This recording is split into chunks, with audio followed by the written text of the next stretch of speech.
Hey guys, welcome back to the channel, and today we're going to be reacting to... Is the Swiss franc the world's safest currency?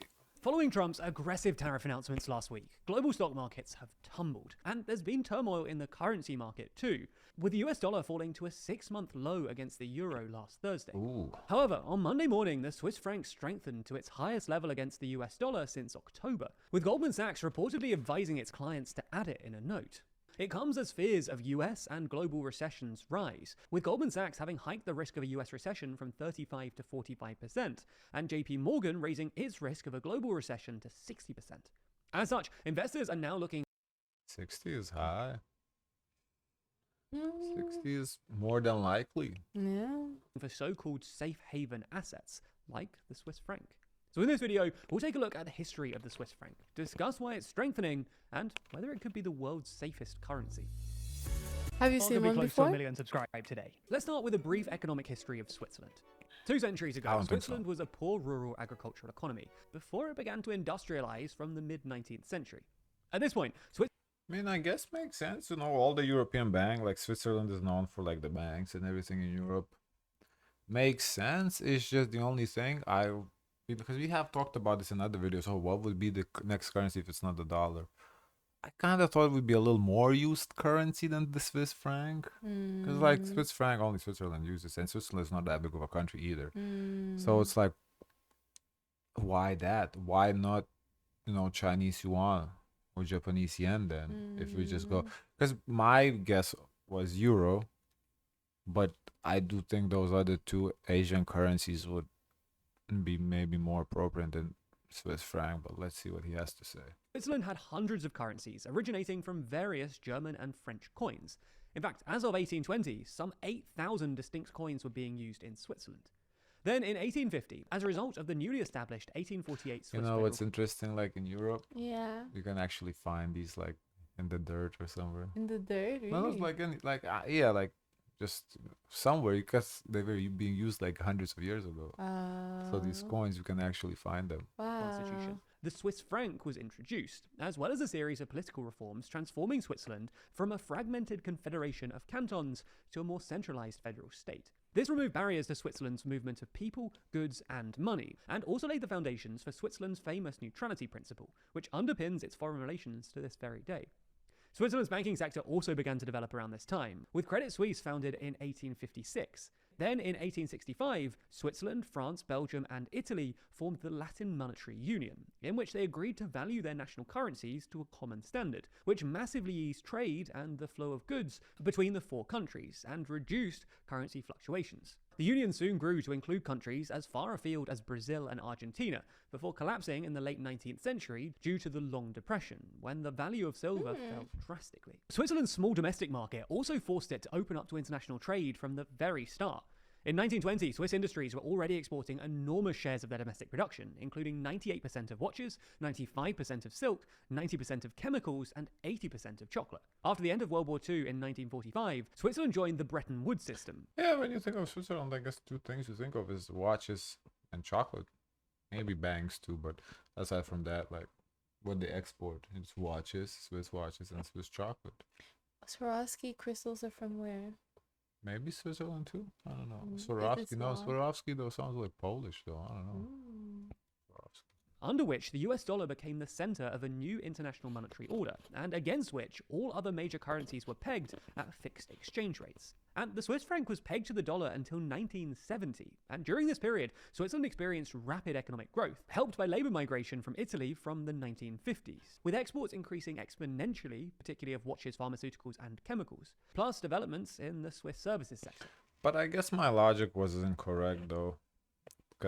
As I said, Switzerland is like a small country. Before dollar was the currency of choice, it was the British pound. And there, I mean, they're big into Switzerland, but I guess it doesn't have to be like a widely used currency, Switzerland also became a hub for international organizations and conventions, like the United Nations and World Health Organization, further boosting its global economic standing.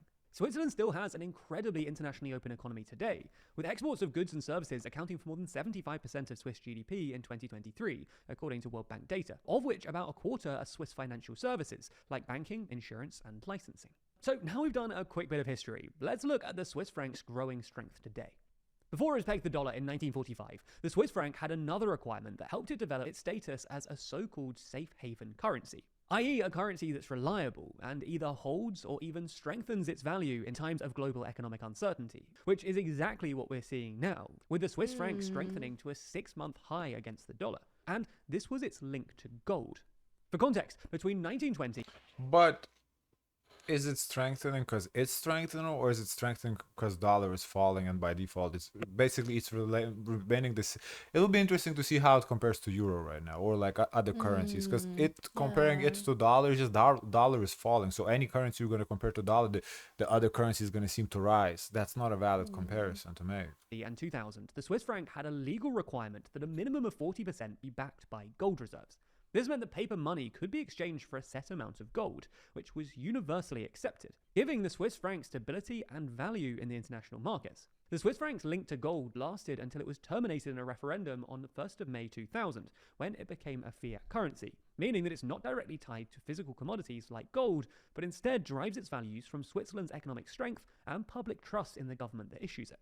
So how did the Swiss franc become a safe haven currency, even though it's now decoupled from gold? Well, as we've mentioned, there are a few particularities about Switzerland that have earned the Swiss franc a reputation as a stable currency, including its political neutrality, which means that its currency is less at risk during geopolitical shocks, its independence from the EU. I think that's why there's maybe an issue with China. Why? Because I don't know.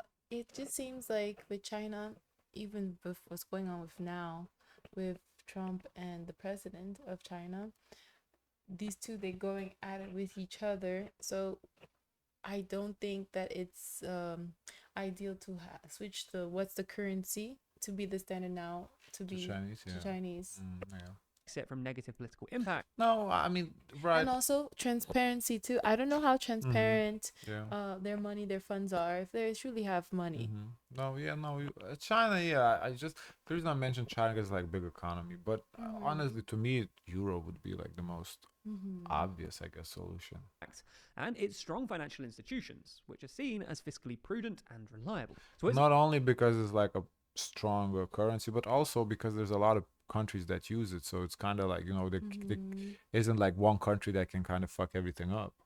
Switzerland has also had historically low inflation rate, and in February, inflation fell to its lowest level in nearly 4 years, with investors typically viewing low inflation as a sign of long-term economic stability. So Switzerland's perceived economic stability makes the Swiss franc more attractive during times of global market turmoil, like we're seeing at the moment. Moreover, because of its historical requirement to store gold, the Swiss National Bank still has the 6th largest gold reserves in the world, with more than 1,000 metric tons according to the World Gold Council. And since gold is still considered a safe haven asset, this also adds to Switzerland's perception of economic stability, which in turn helps the franc. And on top of all of that, right now the Swiss franc is also benefiting from the shakiness of other previous safe haven currencies, namely the dollar. As we explained in a previous video, a month before Trump's tariff blitz had even been announced, the dollar was already slipping due to the growing risk of a US recession. This week, with that risk even more acute, it fell again while Trump refused to walk back his tariffs or implement any kind of delay. Now, things have obviously changed since then, but while the dollar tumbled, the Swiss franc was surging. And a similar phenomenon is also happening with the Japanese yen, which Trump seemingly revived from its 2024 collapse. But once again, though, this is just because the dollar is falling, not those currencies are rising. We're seeing the same thing, basically what I just said.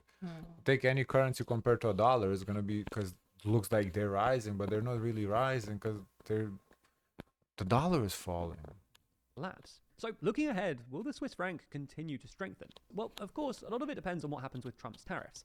But as of the time of writing, it doesn't look good for the dollar, with investors increasingly worried about the prospect of a US recession, even despite Trump's recent rollbacks. With the US and China increasingly locking horns, with both sides threatening higher and higher tariffs on each other, experts are increasingly concerned about the rate of escalation. If a global recession does occur, it would create losers everywhere. But the former US ambassador to Switzerland, Edward McCullen, has claimed that Switzerland will be in a very good position, even despite the 31% tariff that Trump put on Swiss goods. So it could be that the strength of the Swiss franc helps. Well, there's no more tariffs, so The country muddle through a trade war relatively today. I don't know why they're talking about the tariffs. The tariffs is flat 10% everywhere now. Scathed. And this story. Yeah, I don't know. That was, maybe they made this a while back, like a week ago, or not a week ago, like a couple days ago. I don't know. Let's see the comments.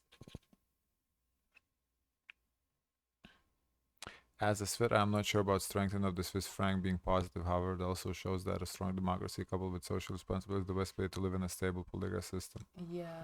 Funny that you showed Credit Suisse as a prudent and reliable bank. I'm sure. So basically, he's implying they have their own problems. Oh, I never heard of them. Credit Suisse? No, like their problems. Oh yeah. Love the Minecraft items for export rates. I see what you did there with Credit Suisse. Okay, guys, of course, let us know your thoughts. Don't forget to like, comment, and subscribe. Join the Discord. And as always, always, always, share as much kindness as possible. Bye, guys.